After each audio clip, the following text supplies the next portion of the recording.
Laging kasabihan ng mga customer natin ay may power naman to bossing eh, kaso wala siyang audio or ayaw tumunog.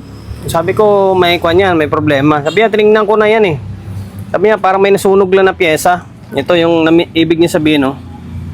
Yan, ito yung ano tawag ito, parang subil ba tawag yan. Tapos dito. Yan, sabi ko pag may nasunog yan, may dahilan yan. Paningit mo na. Kakatapos ko lang gumawa ng mga speaker. Ngayong araw, puro speaker ang gawa ko. Yan, naka-iliraw. Tapos andun. Okay, ngayon, insert na EV302 lang pala ito. Baka 502. 302 na may USB na. Yung mga bagong labas ngayon ng 302. Okay, EV302 USB / Bluetooth. Okay. Ngayon, ang issue nito, nung dinala ito sa akin, sabi ni Bossing, alam mo, laging kasabihan ng mga customer natin ay may power naman to bossing eh, kaso wala siyang audio or ayaw tumunog. Sabi ko may kwan yan, may problema. Sabi niya tinignan ko na yan eh. Sabi niya parang may nasunog lang na pyesa. Ito yung ibig niya sabihin no. Yan, ito yung ano tawag ito, parang subil ba tawag yan. Tapos dito. Yan, sabi ko pag may nasunog yan, may dahilan yan. Tapos sabi ko pag mga ganyang sira na dyan banda, sabi ko maaring sira na yung output niyan. Sabi niya baka hindi naman, baka may nasunog lang tapos papalitan lang. Sabi ko hindi yan. Sabi ko ayan, nag-deal naman kami. Pero eto, kapag nasunog yung isang pyesa, may dahilan talaga yan. Di ba? Hindi basta masusunog nang walang dahilan. Okay? Oh, kita niyo naman oh. Ayan, sunog. Pero dito sa side na to, wala siyang sunog. Okay, kaya ayaw niya mag-relay din. Ayan, makita nyo.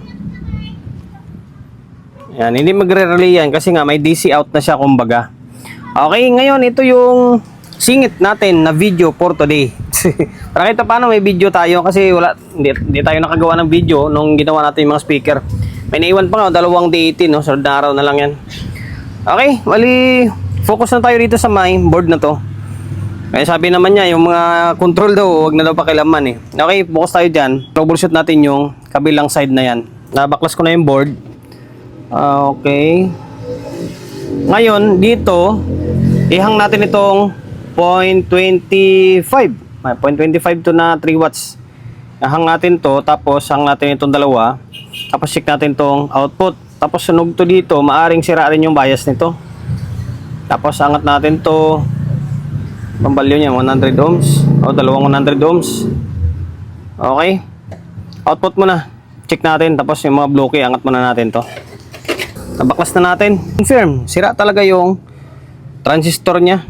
Focus natin D998. Tapos B, anong B to? B778, 998 tsaka 778, B and then D.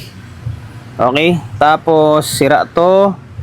Yung drive niya 2383 sira din. 2383 tsaka 1813 sira din. To sira to. Tapos saan pa? To sira. Yan, tapos itong isa open to. Yan, nabalatan na siya, open. Tapos yung sa may bias niya 9014 short din. To 9014 to. Tapos yung mga resistor 100 ohms. Ito 100 ohms to, 100 ohms. Dito 1.2 sa may bias niya, 1.2. Yung sa taas 2.7 buo eh. Ito 2383 tapos 1013. Okay? Short talaga siya. Kaya sabi ko kay Bossing eh na pag ganyang sunog yan, sabi ko sira talaga yung output niyan. Okay, ito siya oh.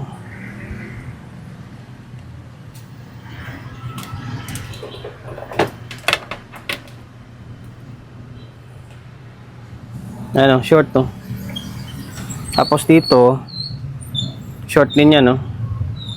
Okay, short. Tapos itong dalawa 1013 short din yan no. Oh. Nanda gumagalaw eh. Pero short to eh. Ayan oh, shorted. Kanyan 1013 tapos ito 2383. Short din oh. Kahit na naka-reverse na oh. Tapos ito naman yung 9014. Okay, sa bias naman to eh. Sa sira din to eh. Short din, oh. Okay. Ngayon, palitan muna natin ng... Oh, palitan na natin. Yung nandito, na-check ko naman na eh. Sana buo pa to. Sana yun lang. Pero na-check ko naman, pati itong diode, buo naman. Okay, palitan muna natin ng parts and then saka na lang natin dagdagan ng output. Wala tayong 0.25 na 3 watts, kahit na yung low key, pwede naman dito eh. Mas matibay ngayon eh. Okay? Kompleto na yung mga parts na nasunog. Yung kulang na lang is yung output na ito. Pamalit natin. Sikanan lang to. 100 ohms, 100 ohms, 1.2, tapos 2383, 1813, tapos 9014 sa may bias niya. Ngayon, ito lang muna yung supply na nilagay natin. Yung supply na yan, dyan rin kumuha yung supply ng relay niyan. Okay, on natin. Sana walang umusok. Ayun, nag-relay. Mapapansin nyo,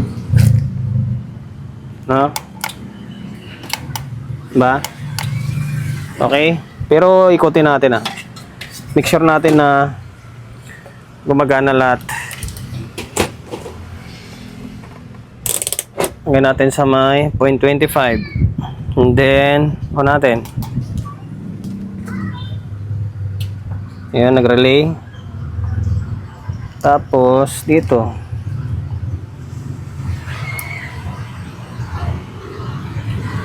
Ay, hindi pala magkakaroon ng bias to pagkuhan. Alam ko hindi magkakaroon ng bias to pag walang output eh. Pero, okay, lagyan muna natin ng output. Normal, alam ko normal na yan eh. Kampas yan tapos babalik.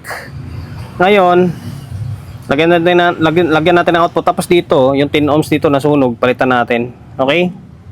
Eh, gabi na. Dagdagan na natin ng output to. Or nilagyan na natin ng output. Yan yung, yan. D, tsaka B yan. D998, tsaka B778. Tapos, ito 10 ohms. Nalagyan na rin natin. Okay?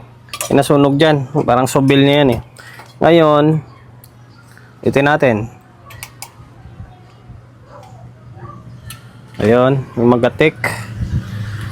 Tapos, kailangan may bias, syempre. Ito, baliktad ah. Meron na, baliktad lang. Ayan, nasa 0.26 lang. Okay, reverse ko yung tester. Tapos dito,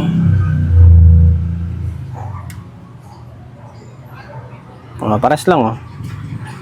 Okay, tapos dito sa kabila,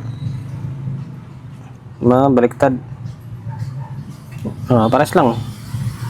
Ayan, okay na yan. Ngayon, pwede na ibalik to. Balik natin to, linya ng fan to. Balik natin tapos testing natin kung may audio na. Naglagay na tayo ng speaker. Yan, ito. Tapos, meron ng audio input yan. Laptop natin gumagana. Then, ito. May audio, may rinig nyo. Ito yung problema. Control. Ayun pa naman yung usapan namin dito ni Bossing. Sabi ko sa kanya na sa deal nga na sa singil ko sa kanya, dapat papalitan na lahat pati control. Sabi niya, hindi na daw gagalawin yung control. Dito na lang daw para mas makatipid. Ito ang problema ngayon. Pag testing ko sa kanya nito bukas, sigurado. Di ba? Pero may audio na. Working na yung amplifier. Kahit yung balance niya, oh. Ay, yung balance nito, to.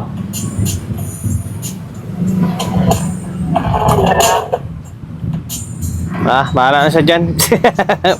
Yan ang minsan pinupunto ko na dapat kapag repair, dapat repair na lahat. Kumbaga, papalitan na lahat. Kasi tulad yan, repair natin yung ganyan. Tapos pagdating dito, and then pagka-testing, hindi naman sila, hindi sila satisfied, di ba? Bago, maklas na naman.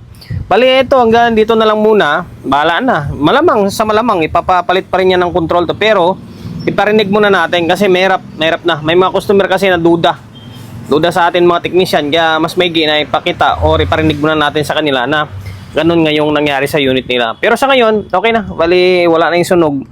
And then working na, gumagana na yung amplifier niya. Sira, itong dalawang output. Ayan, mga drive. Bukas, papakita ko sa kanya bukas yan. Okay, hanggang dito na lang. Sana nakapagbigay idea tayo ah. Concert AB302. Okay, hanggang dito na lang.